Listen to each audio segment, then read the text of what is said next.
سر چې څوک غلطي وکړي نو موږ له غوسه ډېره راځي، نو موږ څنګه برداشت وکړو؟ زما خوږه بچي تاسو دا سوال ولې وکړه؟ د دې لپاره چې زه ښه انسان جوړ شم. اوس تاسو لږ ساعت دپاره غور وکړئ، خو د دې سوال باندې تاسو ته زه غوسه شوی وي او تاسو ته به وي چې دا هم داسې سوال دی، تاسو له دا هم نه درځي، نو تاسو به خفه کېدی او که نه او جي او په زړه کې به دې افسوس نه کوو چې ما دا سوال ولې کوم. او جي نو ستاسو څه خیال دی چې ستاسو په نالج کې به زیاتوالی شوی وو نه جي او په جهالت کې به زیاتوالی راغلی وو؟ او جي نو کله چې جهالت زیات شي نو څه نقصان کېږي؟ په معاشره کې به ظلم وي او جنګ جګړې به وي او موږ به د ژوند نه تنګ یو. بچي ستاسو لږ سوچ وکړئ، آیا تاسو دا غواړئ چې زموږ په کور، دفتر او په معاشره کې د ظلم، جنګ جګړې او پریشاني وي؟ نه جي نو ګوره بچي چې کله ستاسو په ذهن کې دا خبره ناسته وي، که څوک غلطي وکړي او زه ورته غوسه وکړم نو دا نقصانات به کېږي، ظلم به راځي، جګړې به وي او پریشاني به وي. نو تاسو اوس لږ سوچ وکړئ چې تاسو له بیا غوسه درشي، بلکې تاسو له خو به په هغه انسان باندې چا چې غلطي کړې وي ترس راځي او رحم کوونکی به جوړ شي.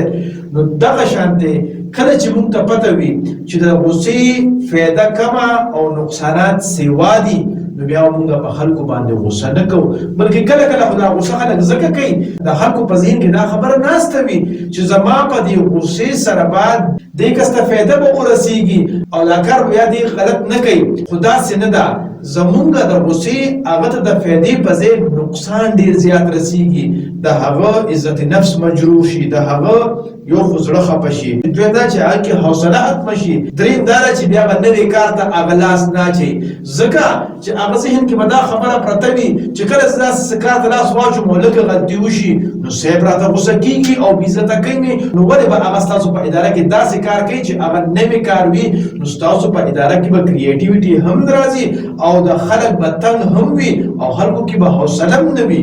سر که موږ غوسه نه کوو نو خلک به زموږ د ښه اخلاق نه غلطه فایده اخلي. زما خوږه بچیا، کله چې موږ د زړه نه د یو بل کس په غلطۍ باندې د هغې بېعزتي نه کوو او هغه ته غوسه نه کوو، بلکې د هغه د اصلاح او د پویولو کوشش کوو په ښو الفاظو سره، په ښه نیت سره، د موقع محل مطابق. نه صرف د انسان خو لا پیدا چې ځناور به هم ستاسو د ښو اخلاقو نه غلطه فایده نه اخلي، بلکې ستاسو وفادار او لایل به جوړیږي. او تاسو ته زه یو مثال درکوم، د ښکاري سپي نه وي د دو استاد لومبي د سره تعلق جوړ کی، بیا ورسره ډیره زیاته مینا او محبت کوي او دې سره سره ټرین کوي. په د دې ټریننګ دوران کې د ښکاري سپي څو پیریره غلطي وکړي، یعنې د ښکار په خپله وخوري، خو بیا هم هغه ته پنشمنټ او سزا نه ورکوي، بلکې په مینه او محبت سره ټرین کوي. او یو ورځ داسې راشي چې دا ښکاري سپي دونه وفادار شي، دونه ټرین شي چې په خپله خو وږي وي خو په خپله خوله کې یې ښکار نیولي وي او خپل مالک لی راوړي. نو چې یو سپی په مینه او محبت سره د ټرین کېدو نه پس دونه وفادار جوړېدی شي، نو موږ خو اشرف المخلوقات یو، موږ به ولې وفادار نشو جوړېدی؟ خو اصل پرابلم دا دی چې زمونږ لانګ ټرم ویژن نشته دی او د هغې ویژن د حاصلولو دپاره صحیح مقصد نشته دی.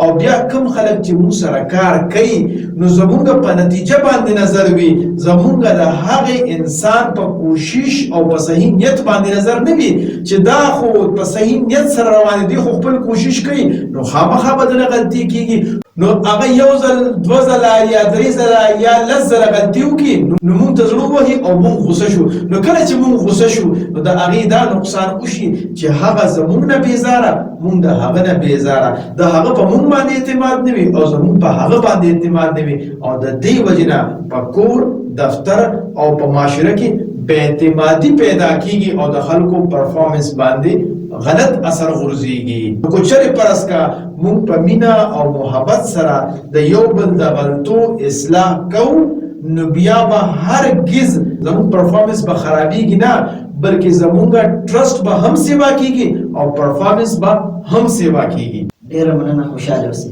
لوی سړی شي بچي.